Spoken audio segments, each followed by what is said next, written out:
Le Conseil des ministres, réuni en sa séance du jeudi 5 mars 2026, a adopté plusieurs décisions importantes visant à l'amélioration des conditions de vie des populations en cohérence avec la vision de la révolution progressiste populaire. Sous la présidence du chef de l'État, le capitaine Ibrahim Traoré, le Conseil a autorisé l'organisation de recrutement dans les ministères et institutions publiques au titre de l'année 2026. Au total, 15 512 agents seront recrutés, soit 2 517 postes à pourvoir pour les concours professionnels et 12 995 postes pour les concours directs. Ces recrutements visent à répondre aux besoins des ministères et institutions dans la mise en œuvre des grands chantiers de développement, notamment les initiatives présidentielles, l'offensive agro-silvopastorale et halieutique, le développement rural, la réorganisation du territoire national ainsi que le renforcement de la formation professionnelle et technique. Au total, 285 concours sont programmés et répartis comme suit. 110 concours professionnels, dont certains seront déconcentrés à Bobo-Dioulasso. 175 concours directs, dont 137 concours directs suivis de formation et 38 concours directs non suivis de formation.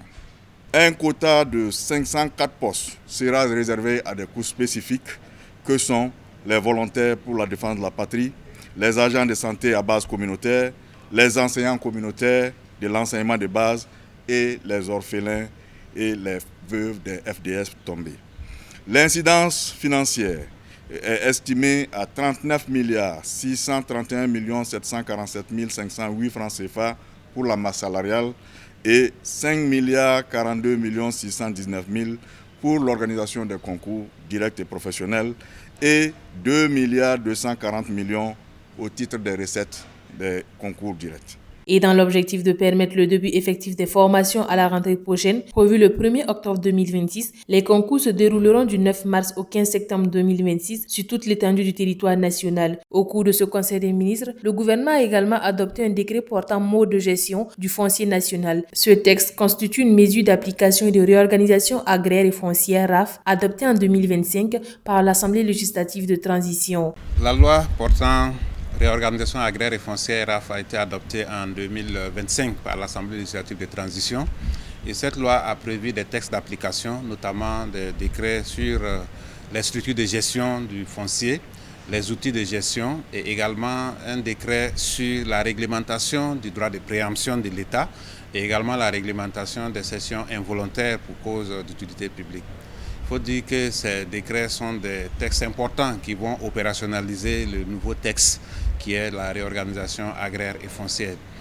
Ces décrets ont permis de relever un certain nombre d'innovations qui vont permettre d'améliorer la gestion du foncier dans notre pays. Il faut dire que la RAF est partie du principe que la terre appartient désormais à l'État et dans ce sens, il était important que nous puissions prévoir la modalité de transfert des terres aux collectivités territoriales. Plusieurs autres innovations ont été introduites par ce nouveau texte, parmi lesquelles l'extension de la durée de la mise en valeur des terres à usage d'habitation qui passe désormais de 5 à 8 ans afin de tenir compte des réalités sur le terrain. Les terres à usage d'habitation, on avait un délai de 5 ans pour la mise en valeur, mais avec ce nouveau texte, on a étendu le délai à 8 ans pour tenir compte d'un certain nombre de points importants, notamment le fait que les citoyens sont souvent amenés donc à s'endetter pour acheter des terrains, également s'endetter pour construire.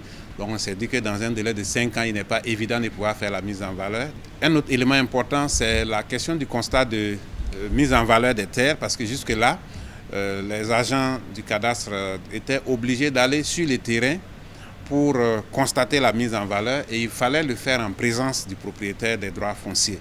Mais aujourd'hui, avec l'évolution de la technologie, la Direction générale des impôts dispose d'images satellitaires qui peuvent lui permettre, à partir de ces images, de s'assurer bien que les terres ont été mises en valeur. Donc aujourd'hui, le texte a consacré cela. Par ailleurs, le nouveau dispositif prévoit aussi l'interdiction d'être attributeur de plus d'une parcelle par région lors d'un lotissement. La numérisation du cadastre permettra désormais la délivrance en ligne des extraits cadastraux, une mesure destinée à moderniser et à améliorer la gestion du foncier. Kaziba TV pour un Burkina Faso souverain, intègre et fier.